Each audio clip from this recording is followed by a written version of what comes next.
Hello everyone, Dr. Confessor finally here. Sorry I've been away for a while.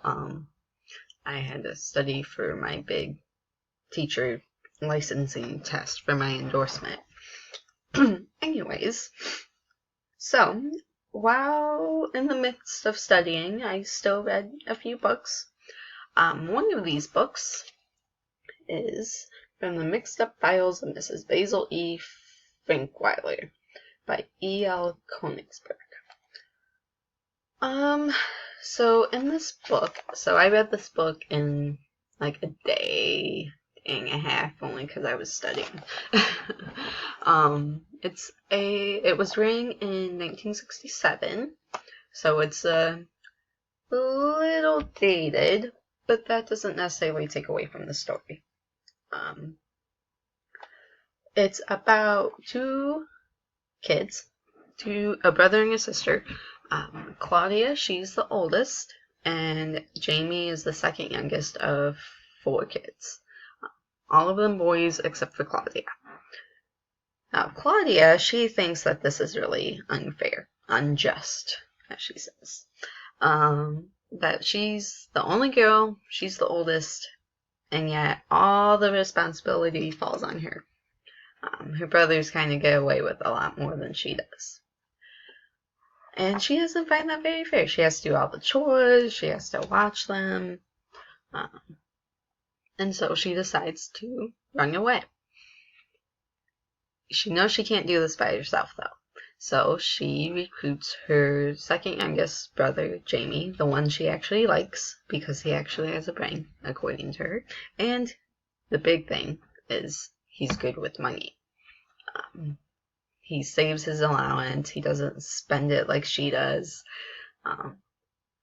And he also cheats at cards, which makes him get a lot more money. And so they make a plan and they follow through with it. They run away.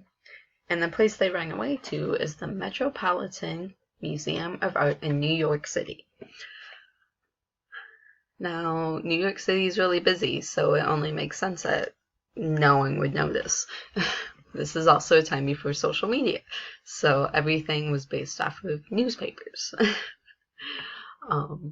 And also, back in the 60s, you could get into the museum for free. You don't have to pay to get in like you do now. So it was very easy to go in and not spend so much money. The food was also fairly cheap, and by our standards, the food was cheap, and the train rides were cheap because they took the train up to New York. Anyway, so while they're there, they actually stay there. They sleep they actually sleep in the museum, and they stay in the museum. They hide in the bathrooms so no one catches them at night and in the morning when the security guards come in. Well, while they're there, the museum has just bought an angel statue, and they think that it belonged to Michelangelo. They had bought it at an auction for $225, which, if it's a Michelangelo, that's a huge deal. Well, Claudia becomes mesmerized by this angel. She just thinks it's so pretty, and she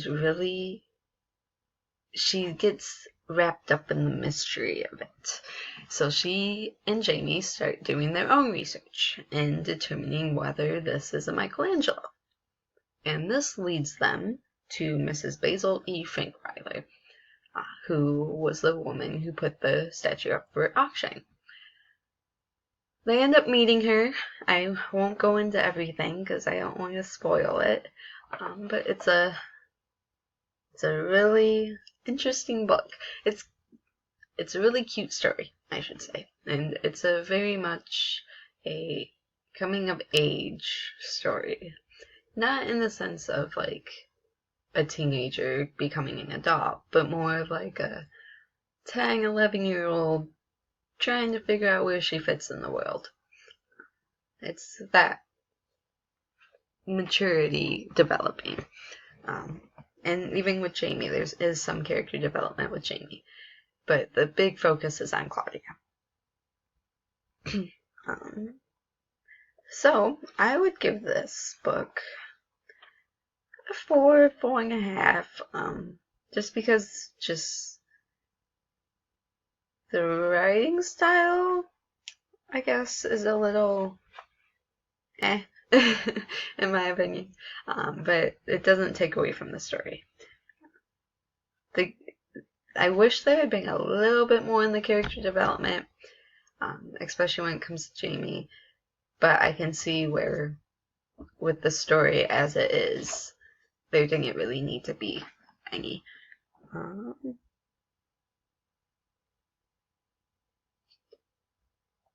But I hadn't heard of it until one of my English professors had given me the book and said she thought I would like it.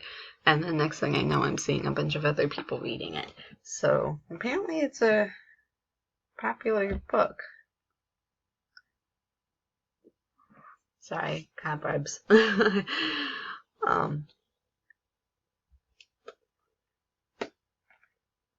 yeah, if you've read the book, or if you want to read the book, let me know in the comments below.